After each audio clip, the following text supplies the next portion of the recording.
Bonjour, aujourd'hui c'est la suite de mon vécu. Bien, en 2013, j'ai décidé pour la Pentecôte de recevoir l'effusion de l'Esprit Saint. Alors j'arrive devant les deux priants, un homme et une femme. L'homme dit à la dame, on va prier sur la petite dame pour qu'elle parle la langue de Jésus. La dame dit au monsieur, non, remplis-la de l'Esprit Saint.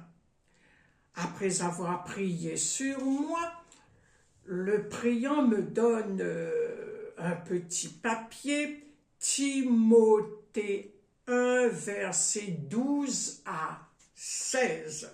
Je vais vous la lire.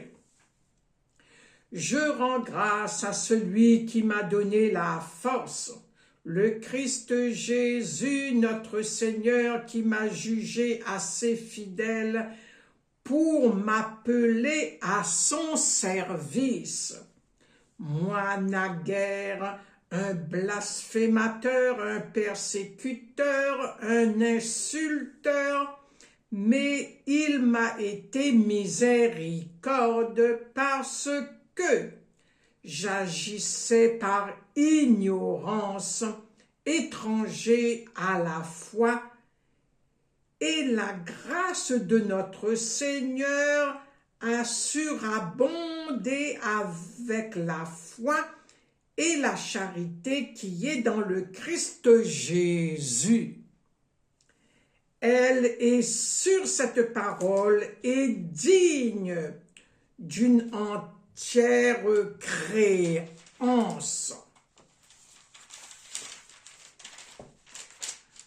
Le Christ Jésus est venu dans le monde pour sauver les pécheurs, dont je suis le premier. Et s'il m'a été fait miséricorde, c'est pour qu'en moi, le premier, Jésus-Christ manifesta toute sa patience, faisant de moi un exemple pour ceux qui doivent croire en lui en vue de la vie éternelle. Et après aussi, les priants me redonnent un deuxième petit papier que je devais, ma mission, de faire des enseignements. Alors là, je dis, Seigneur, je peux pas. Je venais tout juste commencer à lire la parole de Dieu, car j'ai pas connu la parole de Dieu toute ma vie. Mes parents étaient tellement pauvres qu'on n'avait pas de Bible à la maison. Même un chapelet pour prier dessus, il n'y en avait pas.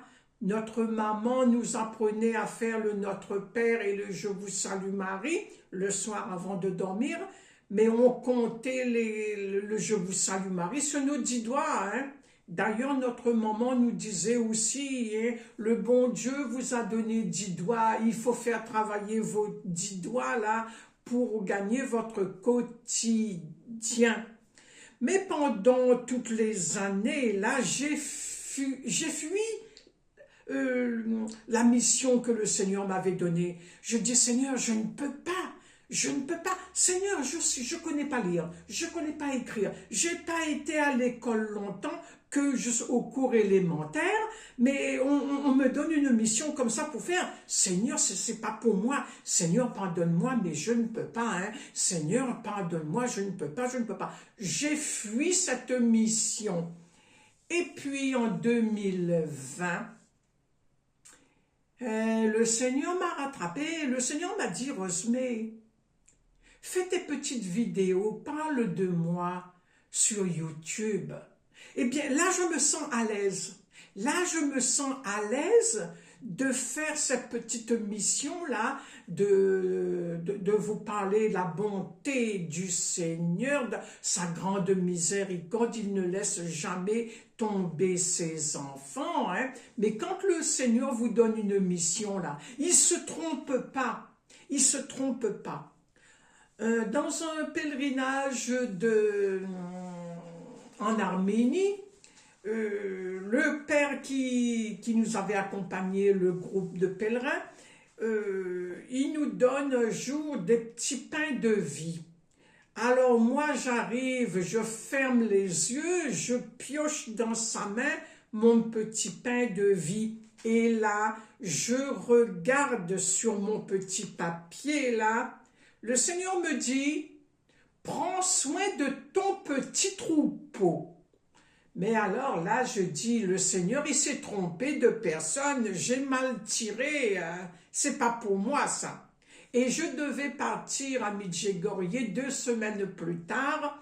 Et dans ma tête, j'ai dit, cette année, je vais pas faire le chemin de croix au Križevac, je vais faire mon chemin de croix en bas. Et puis, on arrive à Medjugorje, la veille, la guide, elle dit, demain, on va faire le chemin de croix. Et c'est long et c'est caillouteux. Celui qui peut pas monter au Križevac, lève le doigt. Eh bien, moi, j'étais la première à lever le doigt. Et après, il y en avait 10 autres qui a levé le doigt. Alors, la guide, elle me regarde, elle me dit, Rose, mais toi qui connais le coin, demain, peux-tu les accompagner au chemin de croix? Et c'est là que j'ai dit, waouh, c'est ça le petit troupeau que Jésus m'avait donné, que le Seigneur m'avait donné sur le petit papier. Eh bien, j'étais très honorée de faire cette mission-là. Puis, étant donné qu'on est encore à Medjugorje, je vais vous parler de Medjugorje un petit peu. La première fois où j'y étais à Medjugorje, quand je suis arrivée à la colline, au chemin de croix, au Križevac, eh bien, je dis au Seigneur, je voudrais avoir la grâce de venir là en 7 fois. Mais il a doublé la mise, j'y étais 14 fois. Mais au bout, pendant les années que je partais, les premiers débuts, mais je voyais les gens de la Réunion, Martinique, Guadeloupe, les gens des îles là, qui fait la colline des apparitions, le chemin de croix, pieds nus. Mais moi je dis, ils sont malades, marcher là dans les roches, là, pieds nus, ça c'est pas pour moi. Eh bien, il faut dire jamais, non, ça c'est pas pour moi. À la 7e année, le Seigneur a préparé un beau cadeau pour moi. J'arrive à la colline des apparitions. On est devant les petits magasins. Le groupe, il se reste debout là pour respirer un bon coup avant de commencer. Et là, j'entends la voix qui me dit « Enlève tes baskets ». Je secoue la tête. La voix, il me redit encore une deuxième fois « Enlève tes baskets ». Alors là, j'enlève mes baskets, mais au fond de moi, je dis « Seigneur, quand j'étais petite, j'ai marché pieds nus, mais là, ça fait plus de 50 ans que je ne marche plus pieds nus, donc j'obéis, j'enlève mes chaussures, et puis, débrouille-toi, hein, trouve une place adéquate pour mettre mes pieds. » Eh bien, j'ai pu faire l'aller-retour à la colline des apparitions, pieds nus. Et le lendemain, c'est le Križevac. Je suis dans le bus et voilà la petite voix qui recommence encore. Enlève tes baskets. Alors là, j'ai enlevé tout de suite. Et au début du chemin de croix, je dis, Seigneur, moi j'obéis, mais trouve une place adéquate pour mettre mes pieds. J'ai pu faire ce grand chemin de croix, l'aller-retour, pieds nus. Mais le soir, quand j'étais dans mon lit, j'ai dit, Seigneur, eh bien aujourd'hui, c'est moi la malade. Moi qui avais traité les autres de malades qui marchaient pieds nus dans ces roches-là. Et au bout de la 7e fois, le Seigneur, il m'a dit, tu vas marcher pieds nus. Amen. Soyez bénis, mes amis, hein, au nom de Jésus.